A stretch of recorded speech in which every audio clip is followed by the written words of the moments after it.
Catus Maximus here. This time a little video with this performance tool, also known as the Harbor Freight Chicago Electric.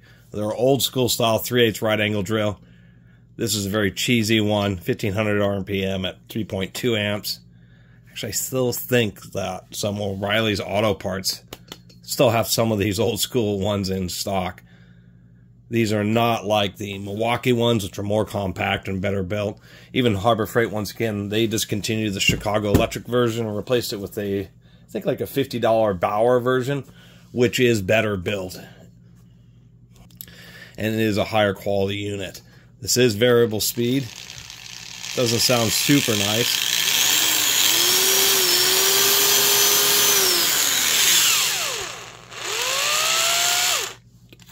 Kind of funny sounding gears.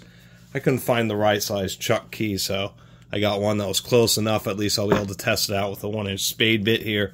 We do have a trigger lock, so ostensibly you could use it for like polishing activities, sanding with various disc, wire brushing. Who knows how well it will hold up, but it might hold up somewhat. They actually have externally accessible brushes, interestingly enough. But these were known as the Bog, just the cheapest of right angle drills. They have the really tall head here. It's about, you know, most of these 3/8 right angle drills have heads that are about this tall. So this is just absolutely massive. At least I'll give them credit for having a variable speed. Might as well take a look inside. Seems we got 9 screws here.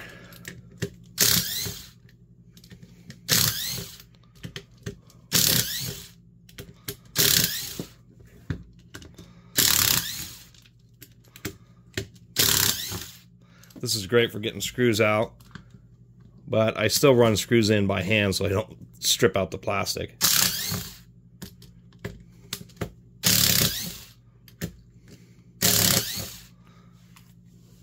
Easy as pie.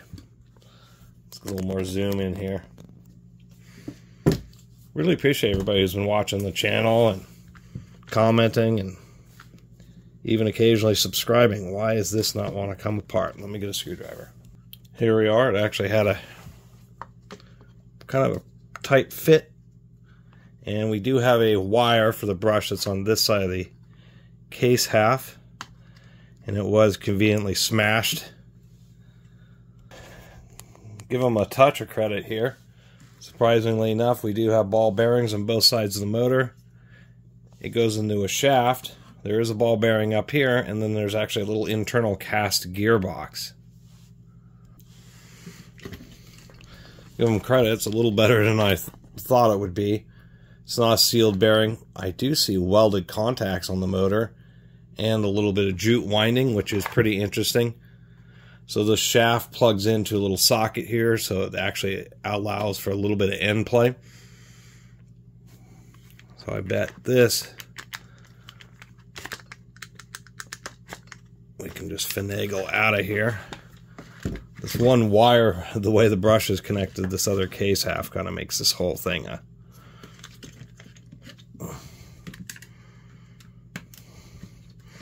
tell you, rewiring this thing would be a bear.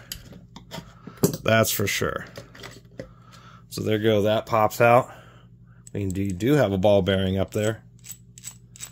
And I can see we have a, actually it seems like there's going to be a bevel gear reduction, and then actually a 1-stage planetary, to tell you the truth.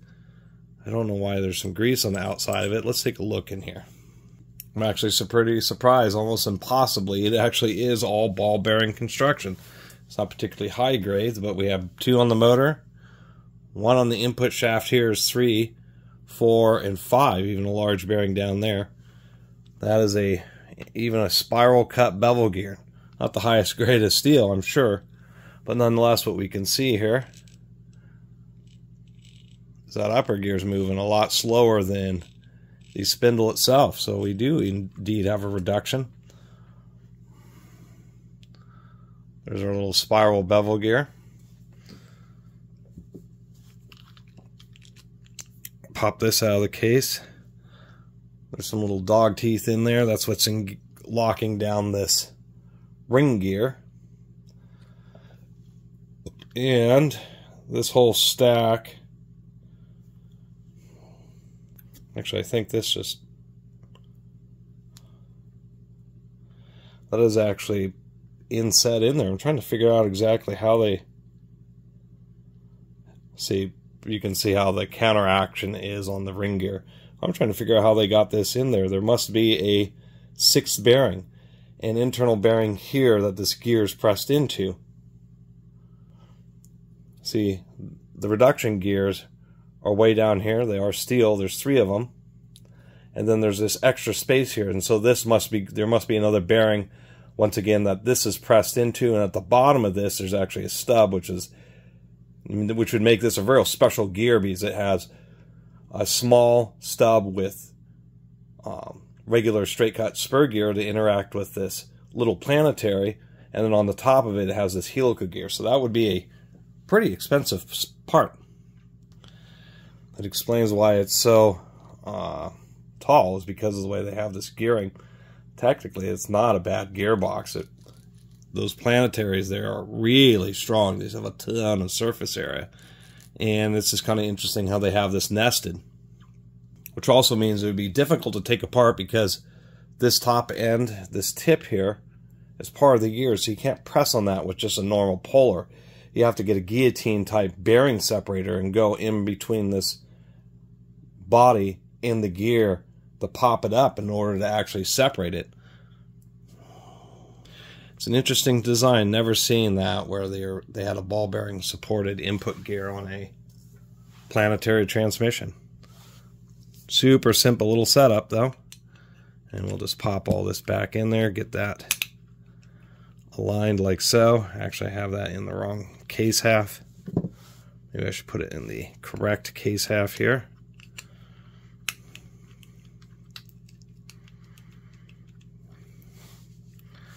Get our little gear in there. Not a lot of space for grease in this gearbox, that's for sure. Have a feeling this is a die-cast zinc gearbox rather than die-cast aluminum. Kind of just has that off color. It may be aluminum. You know, I guess. I think it is die-cast aluminum. It's a little, zinc is pretty soft. You can scratch it pretty severely with a screwdriver. We'll go with the usual suspect, a 1-inch spade bit. It's not very powerful. I mean, a carpenter's drill is going to be 1200 RPM with a 5, even 6, 6.5, a bunch more power than this 1500 RPM with 3.2 amps. I will say,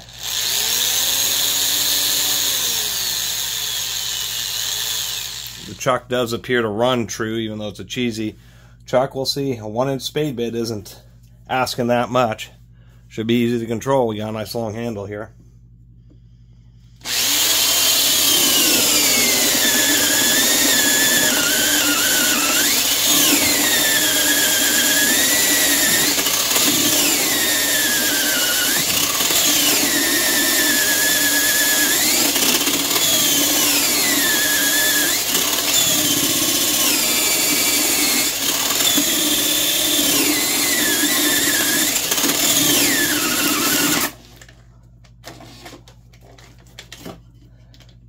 Well, it did stall out at the breakthrough,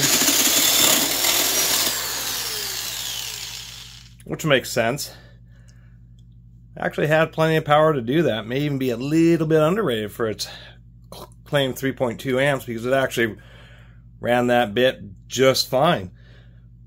Surprisingly enough, it did well. I mean, it did well enough on that, yet when it stalled out, there really wasn't much danger. You could actually, if you're real prepared, then you could stop it with one hand. I was holding it like so, which actually gave me a lot of control. And it was inconsequential. So there we have it. I'll call a spade a spade. Definitely can start feeling some heat from the motor. Could use wider venting, maybe even clipping out some of these bars in the vent so more air can get through there.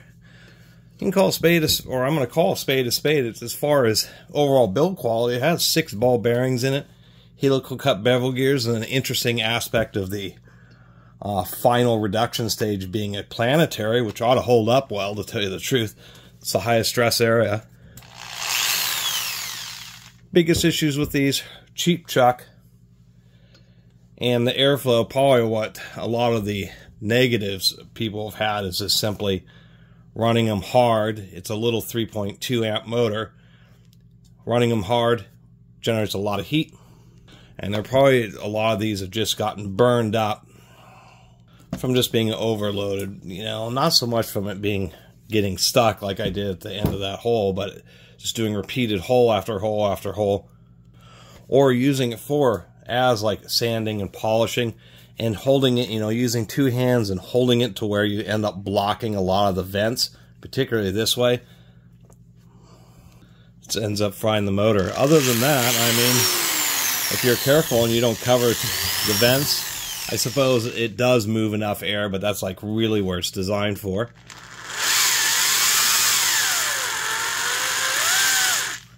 And the gears are a little noisy. I was going to point out, yeah, you can just see in there, they at least have a chuck lock screw to prevent the chuck from unthreading during reversing operations. And it even has a lock, so what can I say? The Chicago Electric one, they are the same unit. It's just a different color plastic here. They're probably okay. I guess the powers are a little bit better, but it's one of those things where, for what it is, not a bad drill. And like with Harbor Freight, unfortunately, they can replace it with a Bauer, which does have a slightly shorter head, but it's $50 instead of whatever, 30 bucks or 35 bucks that the old Warrior was. And then, so if you can find one of these performance tools, which are sold at a lot of auto shops, if you just need a basic close quarters drill, not too much fanfare that you're not going to use very often, so you don't want to spend much money, to tell you the truth, this is a viable option. The bearings in the gearbox will last a long time because they have that big reservoir of grease to keep oiling the, I guess there's 4 bearings in the gearbox. And the only ones you really need to worry about are both bearings on the motor, which will eventually wear out. Usually it's the rear one first, just because it's exposed to a bit more particles. Even has auto stop brushes and stamp welded contacts on the commutator. I'm kind of surprised. Anyway, thanks for watching. Anyway, I'm going to go on a Godzilla and Kong-a-thon. I knew that they had started remaking these again, the more modern Western style. There's been like over 30 Godzilla films, but they're all been Japanese films.